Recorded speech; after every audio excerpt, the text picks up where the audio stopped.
Yo, what's going on everybody? Swagkage here, and welcome to today's video, where we're going to be talking about Boruto episode 18, titled A Day in the Life of the Uzumaki Family. And now this was a pretty fillery episode, like a lot of the ones that we've gotten so far, but it was pretty enjoyable. It was one of my favorites, definitely a lot better than the episode we got last week. So it follows, well, actually, I figure that should be pretty self-explanatory because of the title of the episode. So yeah, basically it's just, it's following Boruto, Himawari, Hinata, and Naruto as they live their lives. And it was pretty cute. It was cozy, comfortable. It was pretty fun to watch through. It was just a happy, fun, enjoyable episode. It was, you know, down to earth, slice of life, that sort of stuff. The stuff that this show's writing staff seems to be very good at. I won't really worry about doing a plot synopsis or talking about this episode too heavily because it wasn't too eventful, but you know, I will just, you know, I'll try to wrap up my general thoughts about it pretty quickly and talk about some scenes that I thought were either noteworthy or pretty cool. So the biggest part of the episode is that there's this, like, I guess half of the episode is this flashback to the day that Naruto was inaugurated as Hokage.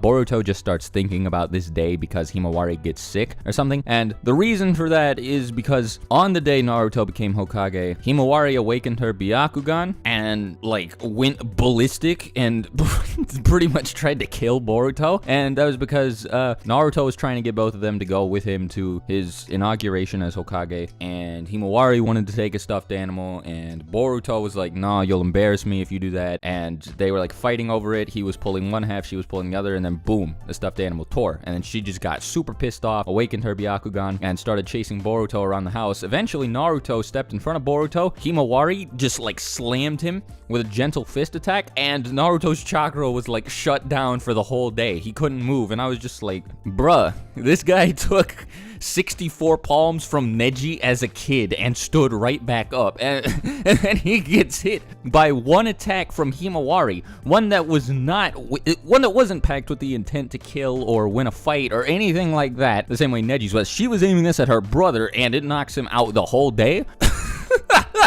That's insane. That is easily the craziest and least believable part of the whole episode. Like, oh my god. But yeah, so Naruto ends up missing it because I guess just a whole bunch of stuff. I guess because that was going on around the house, and then he ends up getting knocked out. I mean, he was gonna be late anyway because he got drunk the night before and he had a hangover. But then after that all happened, yeah, it was just, there was no way he was making it to the inauguration ceremony, and they actually had to have Konohamaru use the transformation jutsu to turn into Naruto to make everybody think that he was actually there, you know, stepping into office for his first day. It was yeah, what a crazy series of events to have go on the day you essentially become ninja president. Anyway, other thing is Naruto and Boruto go to the Ichiraku ramen shop, and Boruto's like, really, ramen? And I guess the shop just, it blew up. Like, I don't know if any of you guys have ever played like Sim City or City Skylines, but basically, like, when you put a building down in a particular area, if that area starts to make a lot of money, it will like level up and eventually become like better, or like a better version of itself. And that's essentially what happened here. Ichiraku ramen leveled up. It was, before it was like this, you know, this little dinky ramen stand that you just sat on. Like, I mean, there were no doors to even come inside. There were just curtains. You walked in, you sat down, you got ramen, and then you left. It was pretty much like as basic as you can get. Now there's a whole restaurant, man. There's a counter, there's tables, there's like ads for it, you know, saying that the 7th Hokage loves Ichiraku ramen. As a matter of fact, the reason it became so popular was because of the fact that Naruto loved eating there so much. And I mean, like, it was kind of cool to see, but Teuchi, the ramen guy, is not there for some reason, and this is absolutely unacceptable. I'm disappointed with Studio Period for just taking the ramen guy himself out of the ramen shop. Like, what? You can't just do that, dude. Whatever.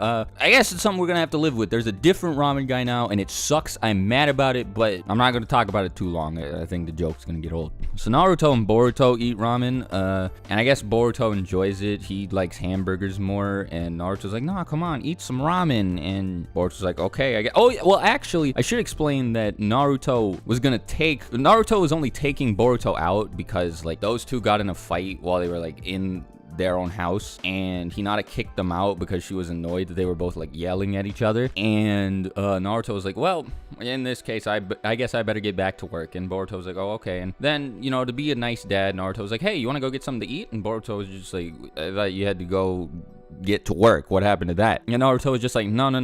I can't work on an empty stomach, you know, winku, oh. I thought that was cool. I thought it was nice that Naruto offered and Boruto accepted, but, you know, like, I guess I spent a little too long explaining that scene. The point was that this episode established a pretty cool father-son dynamic that, you know, you didn't really have that in the previous episodes or even in the movie or the manga yet. Boruto just doesn't really like his dad, and that's all, and you actually see these two bonding. Also, another note about this episode is that according to it, apparently Hinata was able, she's got like the grand supreme record for most ramen bowls ever eaten at this shop in one sitting. She's like, I forget, I haven't watched the episode in a couple hours. I believe she's called like the grand queen of gluttony or something like that. She ate like 46 bowls of ramen in one sitting. And I was just like, okay, Hinata, right, sure. Like that's, I actually think that might be a reference to this one scene in one of the Naruto endings. I forget what it was. I think it's ending 34, the ramen shop one where Naruto, well, it's where you see a whole bunch of people going in and out of the Ichiraku ramen shop throughout the years, and Naruto takes Hinata on a date there, and she eats like 1 billion bowls of ramen. And if that's what it was a reference to, that's really cool. Like I thought, I mean, like that's awesome. If not, and it's just a coincidence, well, the writers or directors or whatever, I guess they all just think Hinata eats like a lot. Hinata also has this unexpected quirk that's similar to Kushina, where she like gets like really mad and like raises her voice and shit like that. Like she was just very Kushina-esque when she kicked Naruto and Boruto out of the house. She was like, ah, you know, all monstery and very motherly. It was like almost like, I guess I keep comparing her to Kushina, but it was similar to the fit Tamari threw at the beginning of the series when she yelled at Shikadai and Shikamaru and told them, yeah, you guys aren't going to get any dinner. Anyways, I'm kind of rambling about this episode. I thought it was fun, but yeah, until my next video, I'll talk to you later. You guys let me know what your thoughts were about the episode. I've seen a lot of people conflicted about it for some reason, and I guess I can understand not liking the Himawari scene, but personally, I thought that was hilarious. I don't really know, like, I don't have any problems with it aside from Teuchi, of course, but aside, like, the episode was fine. Aside from that, all things considered. Oh, okay, yeah, I'm rambling. Like I said, I didn't want to do, so I'm gonna go now. You guys, let me know your thoughts in the comments. I'll be surprised if I see a whole lot of, I was conflicted about it. I'm not so sure, Swagkage. Also, sorry about that. I just hit my microphone and I don't feel like doing another take. Till my next video, talk to you later. Swagkage out. Bye.